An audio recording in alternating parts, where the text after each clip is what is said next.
Good morning. हमारे जितने भी स्टूडेंट या जितने भी इससे जुड़े हुए लाभार्थी हैं, जो लोग भी हमारे इस लेक्चर को देख रहे हैं, सुन रहे हैं, आप सबों को हमारे तरफ से सैल्यूट है। और ये एक मैसेज जाता है अपनों के बीच में कि हमारा ये फैमिली धीरे धीरे बड़ा होता जा रहा है और ये आपका मेहनत और ईश्वर की कृपा है कि हम इतना बेहतर काम करके आपको दे रहे हैं, जिसका फैसला आपके सामने है, आपके हाथों में है। पर अभी ये फैसला सुनने सुनाने का वक्त नहीं है। एग्जाम बूस्टर कोर्स पे ज्यादा बातें करना ये अच्छी बात नहीं है, क्योंकि समय का जो अनुशासन है, जो टाइम बाउंडेशन है, जो लिमिटेशन ऑफ टाइम है, उसके हिसाब से अगर हम लोग देखें तो हम लोगों को हर एक मिनट क्वेश्चन पे, कॉन्सेप्ट पे खर्च करना चाहिए। तो आइए, अम्ल, भस्म और लवण का एक वीडियो हम आपको जो दिए हैं, जो पब्लिश हो भी चुका है। कभी कभी थोड़ी बहुत तकनीकी खराबियां आ जाती है, और खराबी कुछ भी नहीं था। हमने, आप अगर नोटिस किए होंगे तो माइक का यूज नहीं किया था। एक तरह का ट्रायल चल रहा था कि हमारा कैमरा बिना माइक्रोफोन के कितना बेहतर साउंड को कैच कर सकता है। तो जब इसको हम लोगों ने ऑपरेट किया तो उतना फ्रूटफुल नहीं लगा। तो जो हम लोगों का सिलसिला है, जो बेहतर हो आपके लिए, वो तो हमेशा करेंगे, पर एक्सपेरिमेंट भी जरूरी है। आप भी रिस्क लेते हैं प्रॉब्लम को सॉल्व करने के लिए, और मैं बार बार आपको कहता हूं कि नो रिस्क नो गेन की स्थिति होती है। और जहां पे आप अटकते हैं, जहां पे डॉट होता है, वहां पे रिस्क लीजिए। जब आप रिस्क लेंगे तो आपका दिमाग उस समय में अच्छा ऑपरेशन करके आपको देगा और आप एक बेहतर परिणाम की ओर आगे बढ़ेंगे। ये मोटिवेशन भी जरूरी है आपके इस सिचुएशन में, आपको इंटीग्रेट करने का, आपको हौसला देते रहने का, ताकि एग्जाम में आपका परफॉर्मेंस डैमेज ना हो। और वो हम होने नहीं देंगे, क्योंकि हम इतना ज्यादा एनर्जी लगा रहे हैं आपके लिए कि ये पूछने की बात ही नहीं है। परिणाम आपके सामने है। अम्ल, भस्म और लवण का जो पिछला वीडियो था, उसमें हमने कुछ ऑब्जेक्टिव क्वेश्चंस के नजारे आपको दिखाए थे, उस पर काम करके हमने दिया था। वो इसलिए क्योंकि आपको एक एक जो है सो परिधि समझ में आ जाए, कितने रेंज से क्वेश्चन पूछे जाते हैं। आज कुछ बेसिक और बहुत ही संशोधित, है ना, प्यूरिफाइड हमने आज का लेक्चर जज किया है। मैं बहुत अच्छे से चीजों को समझाता हूं, थोड़ा गौर से हर लाइन को सुनने की कोशिश करना।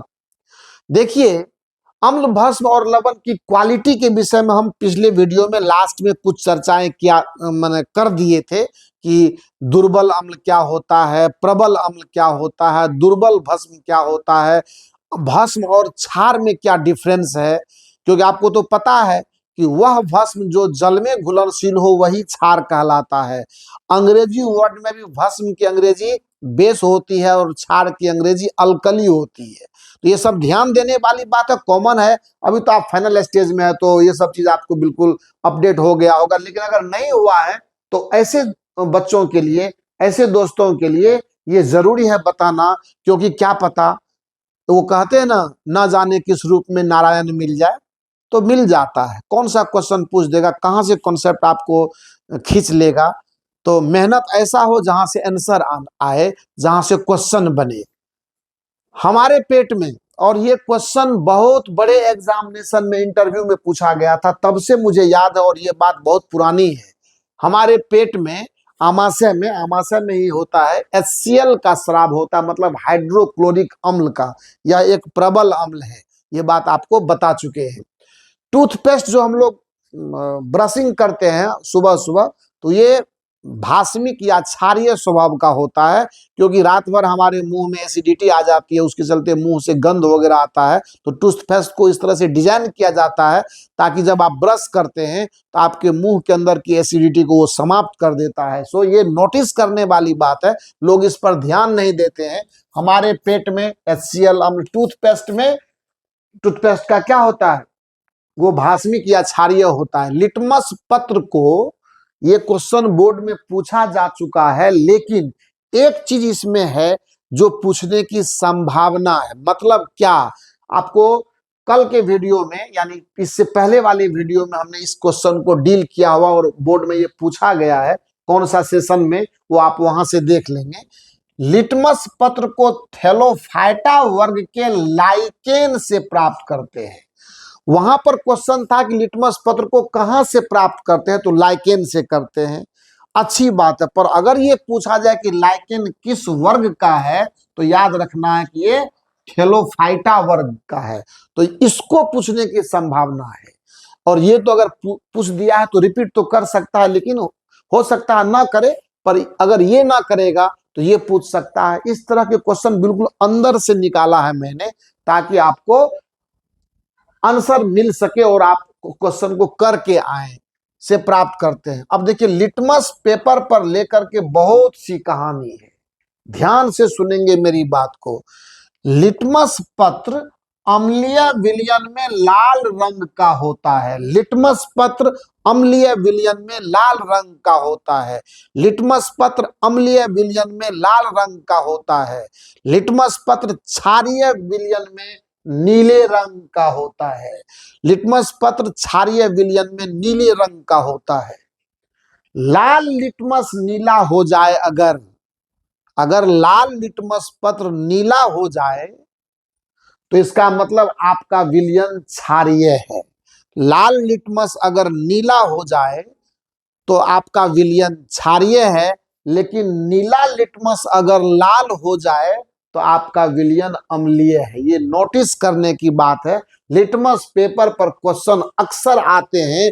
ये 3 लाइन नहीं, आपको कम से कम 1 या 2 मार्क है, कन्फर्म। समझ गए? मतलब फिर से आगे देखते हैं। अब कुछ सूचक होते हैं, जैसे सूचक को इंडिकेटर कहते हैं हम लोग, कि रिएक्शन हो रहा है, रिएक्शन मेरा कंप्लीट हो गया। इसकी सूचना हम कैसे प्राप्त करेंगे? तो इसके लिए हम लोग सॉल्यूशन में, उस रिएक्शन के सॉल्यूशन में, उस प्रतिक्रिया के विलयन में कुछ इंडिकेटर डालते हैं, और उस इंडिकेटर से हमें पता पड़ जाता है कि हमारी प्रतिक्रिया समाप्त हुई या नहीं हुई। सो खास करके उदासीनी प्रतिक्रिया, जिसको न्यूट्रलाइजेशन रिएक्शन करते हैं, इसमें इंडिकेटर्स की जरूरत हमें पड़ती है। और कुछ इंडिकेटर्स हैं जो मैं आपको इसका एक लिस्ट दे रहा हूं। खास करके एक बात तो हमेशा याद रखिएगा, एसिड बेस यानी अम्ल क्षार के रिएक्शन में मैक्सिमम जो है सो फिनोल्फथेलिन जो है वो इस सूचक का यूज किया जाता है कि फिनोल्फथेलिन अगर अम्लीय विलयन में आप डालेंगे तो सॉल्यूशन रंगहीन रहेगा, सॉल्यूशन को रंगहीन कर देगा, मतलब रिएक्शन कंप्लीट हो गया। और अगर ये क्षारीय विलयन में डालेंगे तो वो गुलाबी हो जाएगा। लिटमस पत्र अम्लीय रिएक्शन, अम्लीय विलयन में लाल रंग और क्षारीय विलयन में नीला रंग। मिथाइल ऑरेंज अम्लीय विलयन में लाल रंग और क्षारीय विलयन में पीला रंग। फिनोल्फथेलिन अम्लीय में रंगहीन और क्षारीय में गुलाबी। हल्दी अम्लीय में पीला और क्षारीय में लाल भूरा।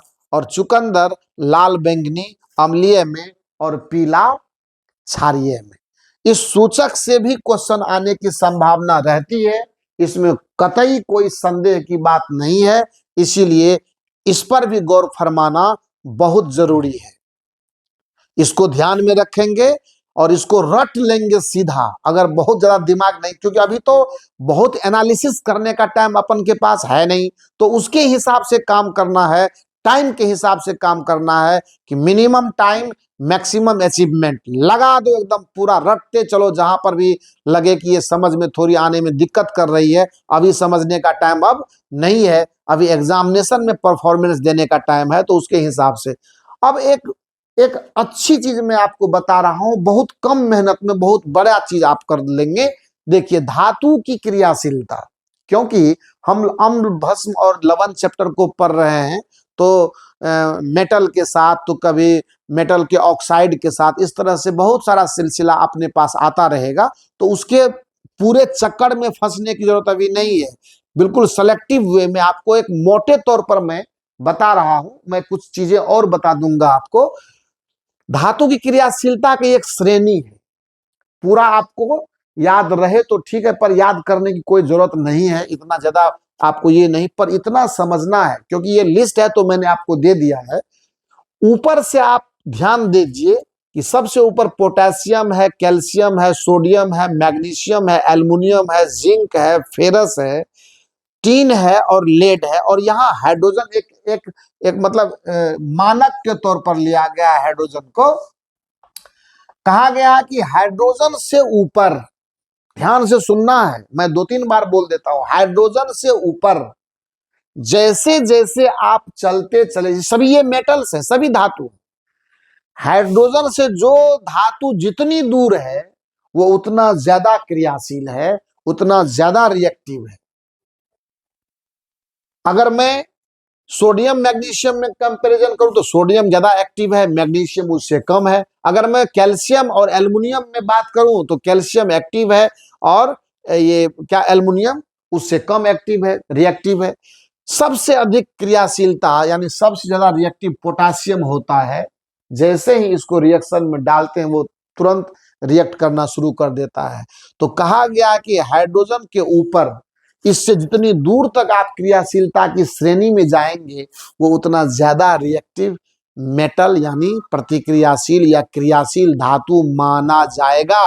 यहां देखिए, H से जितना ऊपर उतना अधिक क्रियाशील, पोटेशियम सर्वाधिक, और उस लहजे में देखें तो लेड यानी पीबी यानी सीसा सबसे कम क्रियाशील होता है। अब एक बात और है, हाइड्रोजन के नीचे भी 4 धातु हमने सजाए हैं। हाइड्रोजन के ठीक नीचे कॉपर है, कॉपर के बाद मरकरी है, मरकरी के बाद सिल्वर है, सिल्वर के बाद गोल्ड है यानी सोना है। ये जितने भी आप देख रही है, इसको ऊपर नीचे मैं लिखता पर आपको समझा देते हैं। हाइड्रोजन के ठीक नीचे कॉपर है, कॉपर के नीचे ये मरकरी है, मरकरी के नीचे सिल्वर है और सिल्वर के नीचे गोल्ड है। ये सभी अम्ल के साथ अभिक्रिया नहीं करते हैं सामान्य परिस्थिति में। भले ही रिएक्शन आपको दिखा दिया जाता है पर उस रिएक्शन में कुछ न कुछ है ना कैटलिस्ट लगाया जाता है और तब जाकर के ये रिएक्शन परफॉर्म होता है सामान्य तौर पर। अब आप देखिए कि इस सब के रिएक्शन के लिए मैंने क्या क्या नॉर्मल वे में सामान्य तरह से ये अभिक्रिया अम्ल के साथ नहीं करते हैं, लेकिन अगर कोई ऑक्सीकारक ऑक्सीडाइजिंग एजेंट कहते हैं वो अगर उसमें डाला जाए तो रिएक्शन होता है, स्पष्ट है।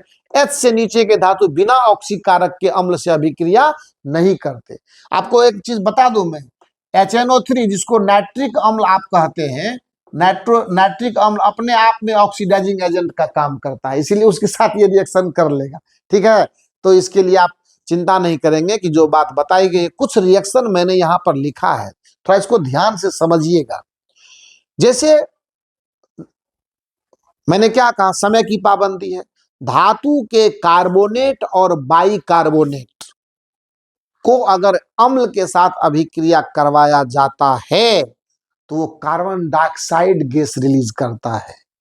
यही बताने के लिए हमने 2-3 रिएक्शन ऐसे ही रैंडमली आपके सामने रखा कि आपके दिमाग में ये बात आ जाए। मैं 2 बार बोल रहा हूं, धातु के कार्बोनेट और बाइकार्बोनेट, धातु के कार्बोनेट और बाइकार्बोनेट का अम्ल से अभिक्रिया कराने पर वो कार्बन डाइऑक्साइड गैस रिलीज करता है।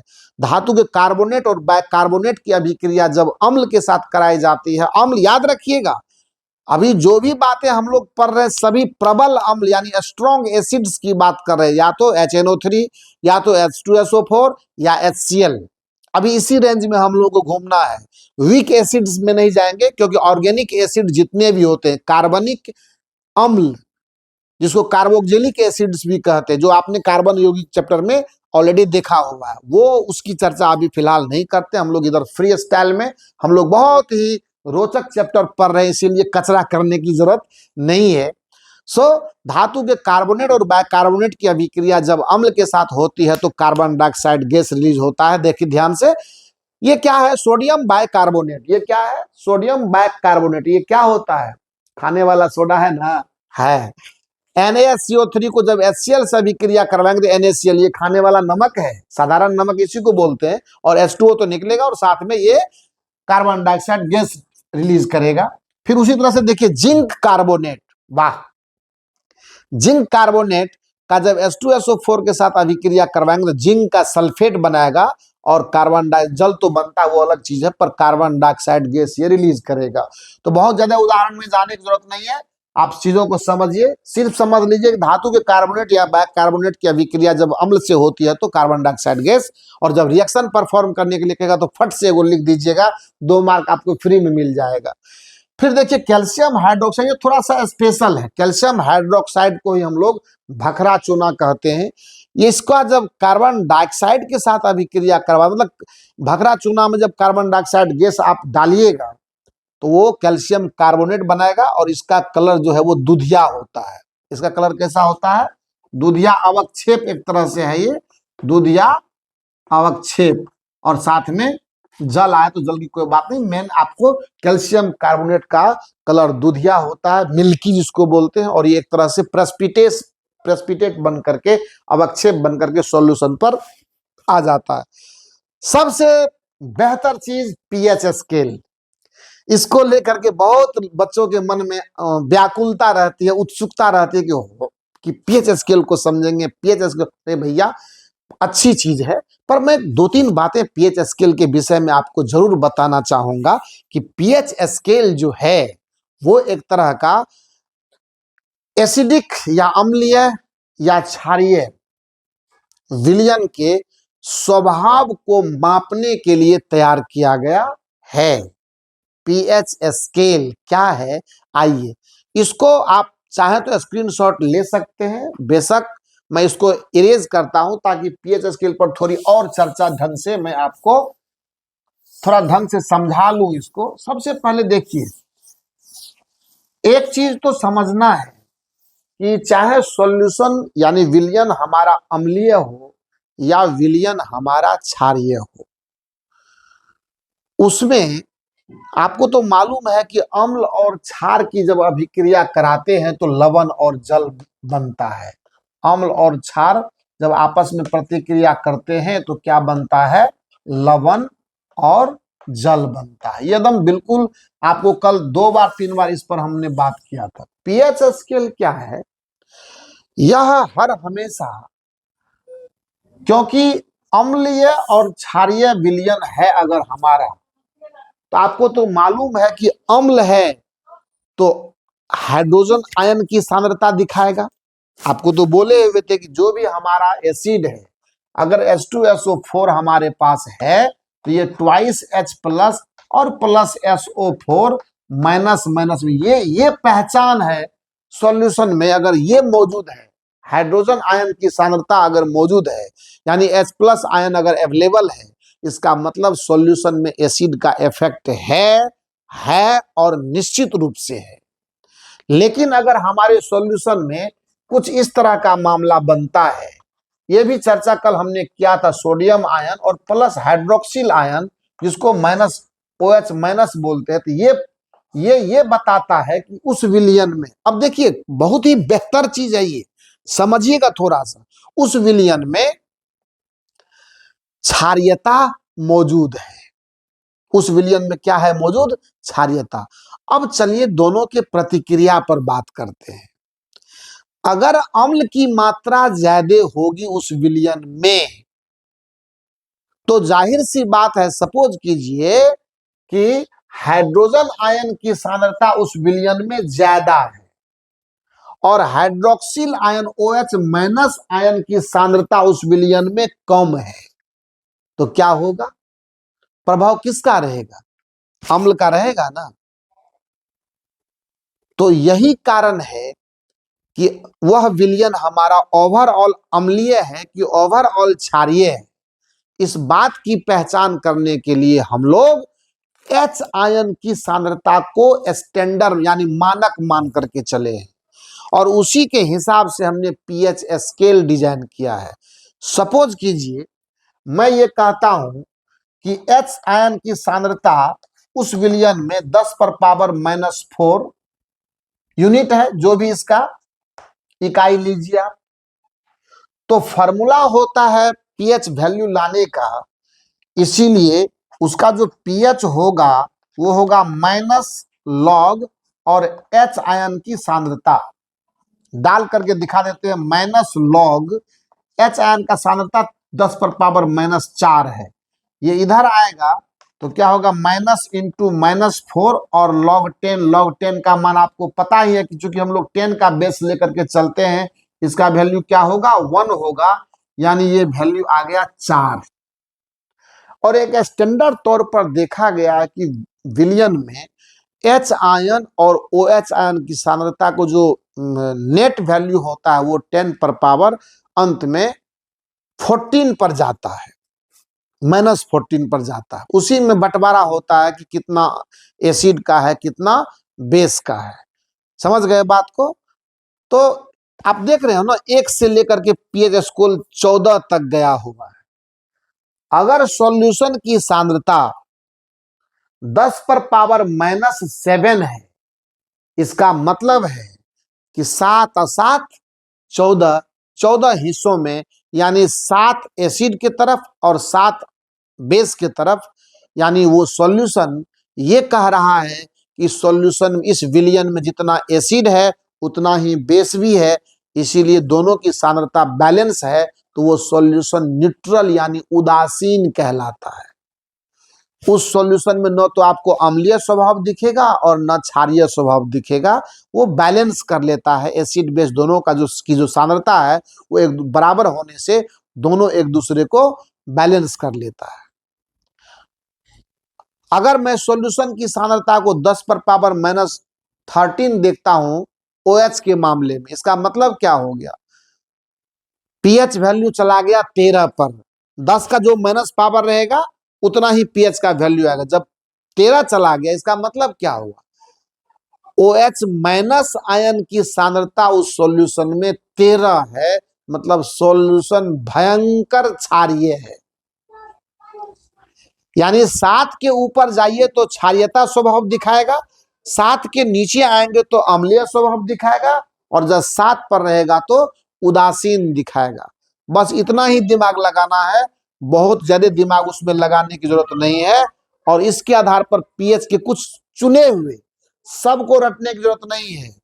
आमाशय रस पीएच मान 1, दूध बहुत पॉपुलर क्वेश्चन 6.5, आंसू 7.3, खून ये भी बहुत इंपॉर्टेंट, ब्लड का पीएच 7.4, पेशाब यूरिन जिसको कहते हैं उसका पीएच वैल्यू 6, पसीना जो हमारा पसीना निकलता है उसका पीएच वैल्यू 4.5। याद रखिएगा, पसीना का स्वाद नमकीन होता है जनरली। कभी कभी अगर आपको इधर माथे से चू करके कहीं मुंह में चला जाए, कभी कभी जाता है कि नहीं जाता, तो वो नमकीन लगता है, पर इससे आप ये ना समझ लेना कि वो क्षारीय। आप देख लो पीएच वैल्यू 4.5 है, 7 से कम है, सो पसीना एसिडिक होता है, अम्लीय होता है।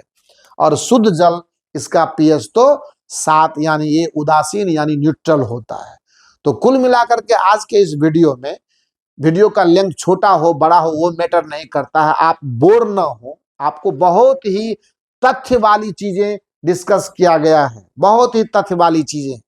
आप देखोगे इस बोर्ड से कम 3 या 4 क्वेश्चन आपको आने की संभावना है, ठीक है ना। तो ये आपको सब्जेक्टिव और ऑब्जेक्टिव दोनों तरफ इशारा कर रहा है, क्योंकि जो स्पीच, जो चीजें मैं आपको डिस्कस कर रहा हूं वो इसलिए मैं आपको बार बार सुनने के लिए कहता हूं कि बहुत सारी ऐसी बातें हैं, बहुत सारे ऐसे शॉर्ट आंसर क्वेश्चंस हैं जिस क्वेश्चंस का जवाब आप सिर्फ सुन करके दे सकते हैं, और ऑब्जेक्टिव की तो कोई बात ही नहीं है। तो हमारा काम सिर्फ ऑब्जेक्टिव पर काम करना नहीं है, हम सब्जेक्टिव के लिए भी काम कर रहे हैं और करेंगे। थोड़ा और करीब समय आने दीजिए तो सब्जेक्टिव के लिए भी हम आपको हर चैप्टर से ऐसे हाईलाइटेड क्वेश्चन पर चर्चा करेंगे जिसके आने की संभावना बहुत ज्यादा है। तो आज के वीडियो में बस इसी बात को आप बार बार रिपीट करके देखेंगे और हमेशा खुश रह करके पढ़ाई करेंगे, क्योंकि उत्साही इंसान ही जीवन में सफल भी होता है, ये हमेशा याद रखना है। और चैनल को आपको तो मालूम ही है, और अभी एकाध जो वीडियोस आ रहे हैं उसमें थोड़ी बहुत असुविधा टाइमिंग को लेकर के अभी चल रही है, तो उसके लिए परेशान नहीं होना है। कुछ तकनीकी हैं, हमारी टीम के जो सबसे मेन मेंबर है वो थोड़ा सा कुछ आवश्यक कार्य से बाहर हैं, तो थोड़ी समय की जो पाबंदी है उसमें थोड़ा उलटफेर हो रहा है, तो उसके लिए परेशान होने की कोई ज़रूरत नहीं है। ओवरऑल आपको मिल रहा है तो मिल रहा है, थोड़ा इंतज़ार कर लेना है, फिर टाइमिंग अपने आप जगह पर आ जाएगा। लेकिन इसका मतलब ये नहीं कि आपको काम करके नहीं दिया जा रहा, बिल्कुल दिया जा रहा है और दिया जाता रहेगा। Thank you. लगे रहिए, मेहनत कीजिए, आगे बढ़िए।